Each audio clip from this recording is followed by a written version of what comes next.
Hello, Augies Worldwide. I'm Dave Kassler, amateur radio call sign KC4WXC, here with another episode of Ask Dave. Today's question comes from Brent Jennings, KC4WXC. And he has a long question, so let's see if we can work our way through the parts of it. He says, "Hi Dave, I've been a ham for over 20 years now.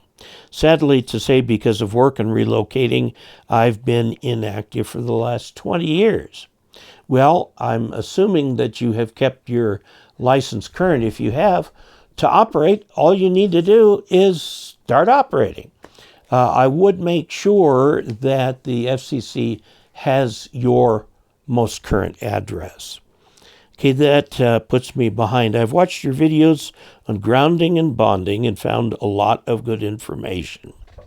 Best practices for amateur radio grounding and bonding are found in the book from the ARRL on grounding and bonding, second edition. You want the second edition. And that is the current state of amateur best practices. With the shack, with the shack complete, I'm putting together a station. The ground system is 3 8-foot ground rods. Number 6 solid, I'd prefer stranded, copper wire connecting all the rods together, circled around the base of the tower. Okay, so you've got what I would call initial grounding for your tower. You'll find in the current best practices you're going to want a little bit more than that would pull the lightning away from the tower. Okay, the ground system connecting all the rods circled around the base of the tower with each leg connected. I made the rod closest to the house 2 feet away. My single point ground. Oh, the tower is right next to your house. Okay, that makes this possible. Okay, from there, every copper number 6 comes through the wall from there, solid copper number 6, I'd again prefer stranded, because it has more surface area. And for radio waves, remember that they tend to travel on the surface. Comes through the wall to my copper bus bar. I planned on connecting every piece of equipment separately with 1-inch tinned braid, no longer than 3 foot each. That's fine. Now this is where I could use some good advice. I will be running a number 6 over to my service rods for connection. I think he's talking about the utility service ground rod. And yes, they should be bonded together with your tower grounds, okay? Does it have to come off the single point ground or any rod in the loop? Single point ground, okay? The single point ground. Next, I see a conversation about the power supply. Some say that if the power supply has a grounded negative, this could cause a ground loop. There is a remote possibility. I've never seen it. Okay.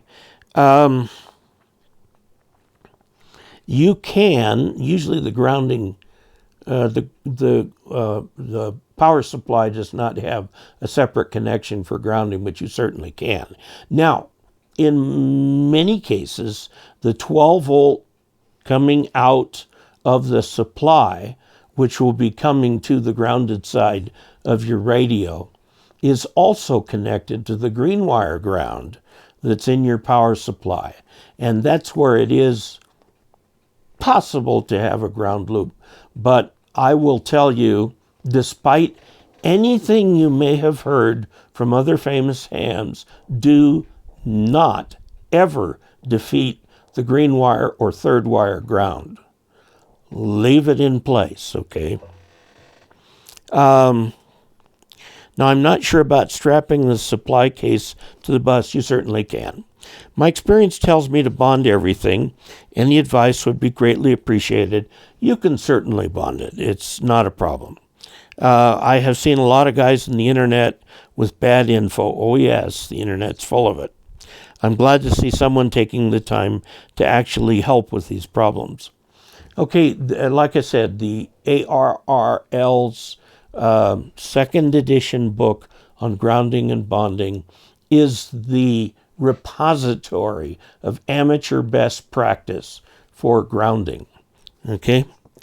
Now, the problem is a lot of local electricians, and this sometimes extends to inspectors, are not used to grounding and RF installation and towers and things like that.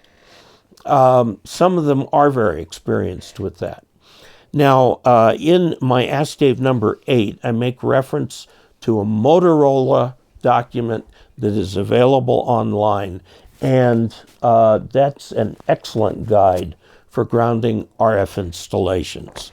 Now, when you bond your single point ground to the utility ground, you want to put ground rods in about every 15 feet. And you want to bury that. You want to use bare copper wire, because then that acts as a little bit more of a ground wire for it. And that will help really ground things.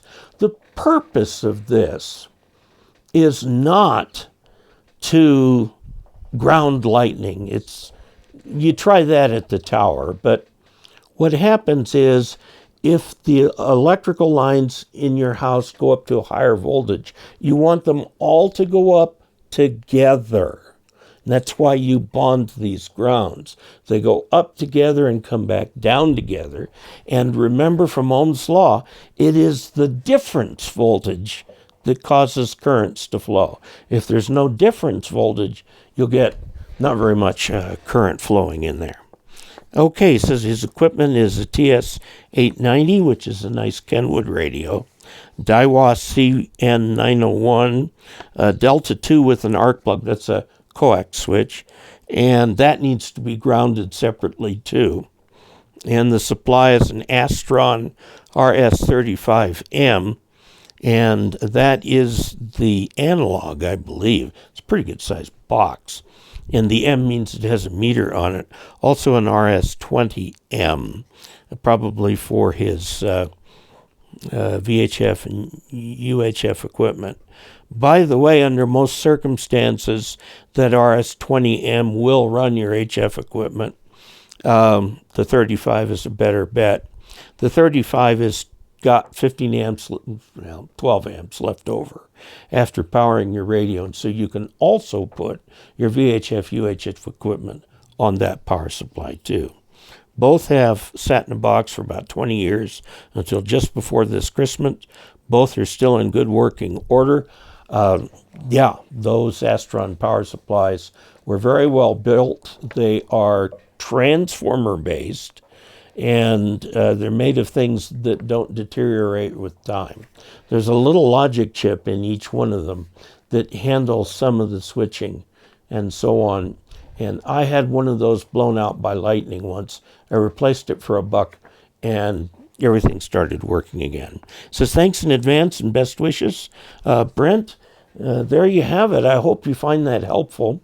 Now, I would like to tell everybody how to enter the monthly drawing, and you'll find that in the information that comes after the 73. So we're ready for the 73.